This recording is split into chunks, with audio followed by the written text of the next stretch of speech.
Taxi Horror Series Part 1, Ang Pasaherong Walang Muka. Minsan hindi mo dapat tingnan ang pasahero sa salamin. Kwento ito ni Mang Ben, isang veteranong taxi driver sa Cubao. Matagal na siyang bumibiyahe sa gabi, pero isang gabi ng tag-ulan, may sumakay na hindi niya malilimutan. 2:00 na ng madaling araw, malakas ang ulan, wala ng pasahero, pauwi na sana ako, nang may tumawag sa may Araneta.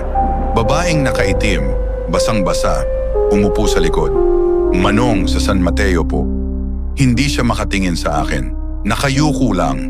Napansin ko, wala siyang refleksyon sa rearview mirror.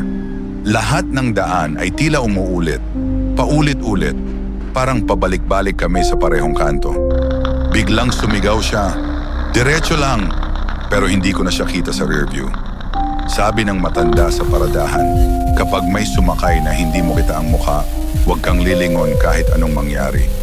Pero sumigaw siya ulit, tingin ka sa akin. Bigla akong nakarating sa San Mateo. Walang pasahero, basang-basa ang likod ng taxi. Sa upuan, may naiwan, isang lumang ID, larawan ng babaeng namatay sa aksidente. 3 taon na raw patay.